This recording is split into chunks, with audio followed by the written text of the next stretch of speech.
Dans le pire des cas, devant un mauvais film, on peut toujours dormir, mais c'est même pas possible devant celui-ci, ils arrêtent pas de chanter. Aujourd'hui, on va parler de Wicked 2 for Good, qui est non pas une suite, mais la seconde partie du premier volet qui est sorti l'année dernière. C'est important, j'en parlerai plus tard.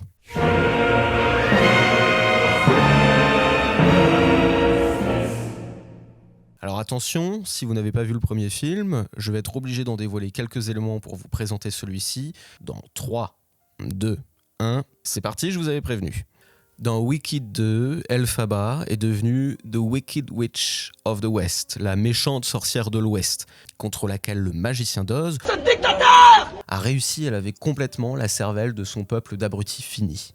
Glinda, ancienne rivale et bully d'Elphaba, qui était devenue sa meilleure amie grâce au pouvoir magique des bons sentiments, aide de bon cœur le magicien d'Oz à endormir les citoyens du pays, ou plutôt à leur remonter le moral, comme ils disent.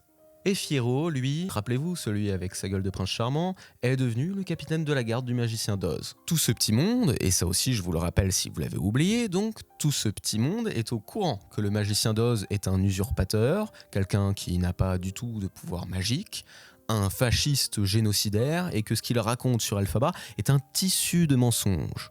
Mais vous savez, ils sont comme ceux qui rejoignent les gouvernements autoritaires en prétendant que c'est pour faire de la résistance de l'intérieur. Ça, c'est la théorie. Fiyero prétend qu'il reste capitaine de la garde pour retrouver Elphaba avant tous les autres. Et Glinda, qui est devenue Glinda the Good, elle reste parce que...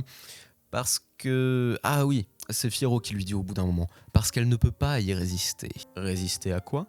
Au pouvoir, au luxe, à l'adoration. Et elle masque tout cela derrière un sourire de façade. L'interprétation d'Ariana Grande n'est d'ailleurs pas mauvaise, mais ce n'est franchement pas un rôle de composition qui permet à une actrice de faire valoir tout son répertoire. Et en parlant de répertoire, comme vous le savez, ce film est une comédie musicale, ou un film musical si vous préférez.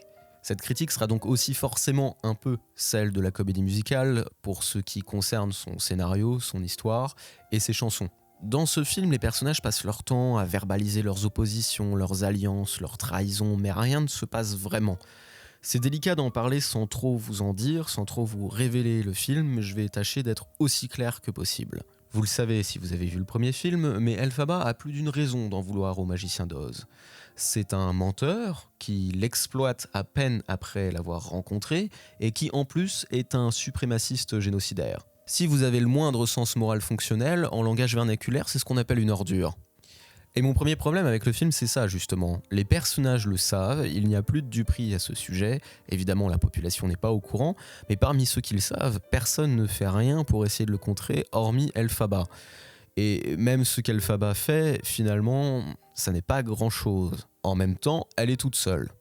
À un moment, elle fait quelque chose, mais c'est après une découverte accidentelle. Pareil, quand le conseil des gouverneurs demande à la sœur d'Elphaba, devenue gouverneure de leur domaine familial, de prendre des mesures suprémacistes de ségrégation, il n'y a finalement que Boq pour présenter quelques objections morales qui sont balayées très rapidement d'un revers de main. Le sujet est complètement survolé. On est plongé dans une dictature pop aux couleurs criardes, mais l'aspect totalitaire est paradoxalement presque absent du film, à peine en arrière-plan. Et surtout, ni Glinda ni Fiyero ne le mentionnent, alors qu'ils ne sont manifestement pas des partisans du magicien d'Oz, d'après ce qu'ils disent. Le premier problème, c'est donc celui de la caractérisation des personnages. Le film décide d'occulter complètement des aspects fondamentaux des personnages, et fait aussi le choix de ne pas continuer de développer les thèmes du premier film, comme celui de l'exclusion ou de l'identité. C'est même pire que ça, il y a une scène assez lunaire avec le magicien d'Oz à la fin du premier tiers ou au milieu du film où on rejoue la trahison et la tromperie, on tourne en rond finalement.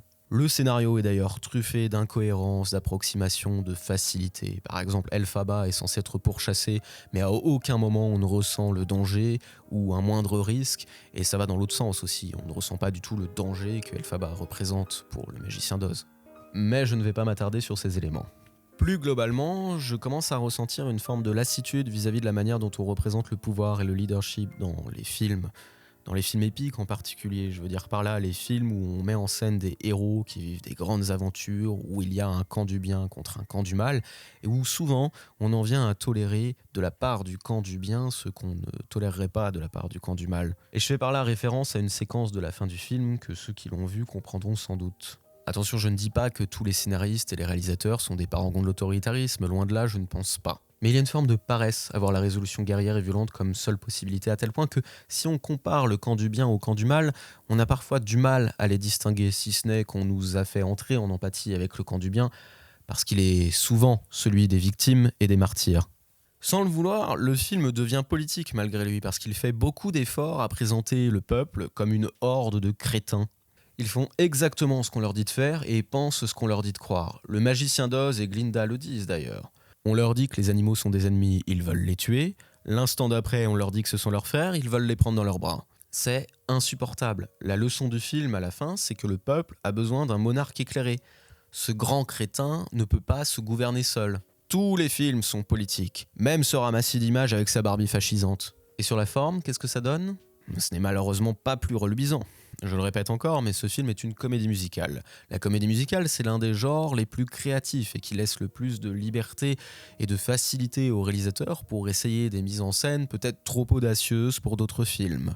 Il n'y a pas qu'une bonne manière d'adapter des comédies musicales. Je ne dis pas qu'il faut forcément des grands numéros de danse, mais il faut que la forme épouse le fond. Je ne vais pas le comparer à des grands classiques, les aigles ne volent pas avec les pigeons. Mais prenons par exemple Les Misérables, qui avait à peu près le même genre d'ambition et d'envergure. Même s'il était franchement raté, il avait au moins le mérite de tenter des choses, d'essayer de composer des images, comme celle de la barricade à la fin par exemple. Il y avait une idée, une mauvaise exécution, mais une idée.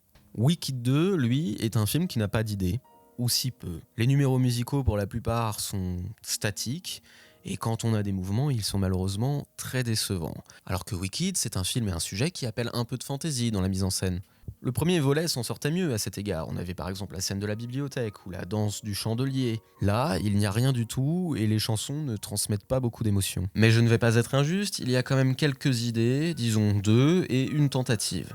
Une séquence avec des jeux de miroirs où il y a un essai de mise en scène, mais où l'idée est tellement exploitée qu'elle finit par perdre toute sa saveur. Une scène où Elphaba s'élève dans le ciel nocturne en tenant quelqu'un dans ses bras, mais le plan est très mal éclairé et le décor est immonde. Et enfin, une tentative lors d'une chanson à 3 qui se passe dans un décor absolument spectaculaire qui aurait pu donner quelque chose de fantastique et qui donne une scène complètement molle. Les chansons d'ailleurs ne sont pas particulièrement bien interprétées par moments. Mention spéciale à notre himbo favori qui, lorsqu'il se met à chanter, aurait mieux fait de se raviser puisqu'il se lance dans des contorsions qui auraient plus leur place sur une scène de théâtre que dans ce film où ça sonne faux. Je le mentionne également, mais sans trop m'attarder dessus, parce que je pense que c'est plutôt une affaire de sensibilité personnelle, mais l'usage abusif, excessif de la CGI, notamment pour les animaux, me sort par moments complètement du film, et ça dissout complètement le côté carnavalesque et volontairement factice d'Oz dans cette espèce de bouillie de photoréalisme 3D raté, qui est accentué par des éclairages studio qui sont aussi ratés par moments. Et d'ailleurs, la CGI a aussi été utilisée pour un élément dont je ne peux pas trop vous parler de peur de trop vous en dévoiler et qui crée un sentiment d'uncanny valley ou de malaise que je n'avais pas ressenti depuis le Sonic photoréaliste du film. Et enfin, ce film souffre du problème des adaptations d'œuvres en 2 parties. J'ai l'impression que la norme par défaut, maintenant, c'est d'adapter les œuvres en 2 parties pour satisfaire tous les ayatollahs de la fidélité absolue à l'œuvre initiale et aussi pour des raisons économiques, évidemment. Hélas, quand on coupe une œuvre en 2, parfois on n'a pas assez de contenu pour faire 2 films. Donc plutôt que d'avoir coupé du gras dès le départ, on décide d'en rajouter. Et du gras, ce film c'est le paradis du gras. Par exemple cette scène où on voit Glinda enfant et qui n'apporte rien au développement du personnage par rapport à ce qu'on savait déjà dans le premier volet. Ou des scènes à la fin qui rebouclent logiquement mais bêtement sur les scènes d'ouverture du premier film et dont on aurait pu se passer ou qu'ils auraient pu mettre en scène différemment. C'est un film dont je n'attendais à vrai dire pas grand chose, donc je ne peux pas vraiment dire que je suis déçu, même si, étant très amateur de comédie musicale, j'avais quand même le secret espoir que ça aboutisse à quelque chose de bien. Mais comme vous pouvez le voir, malheureusement, je ne vous le recommanderai pas. Mais ne me laissez pas mettre des mots dans votre bouche. Allez-y, vous verrez.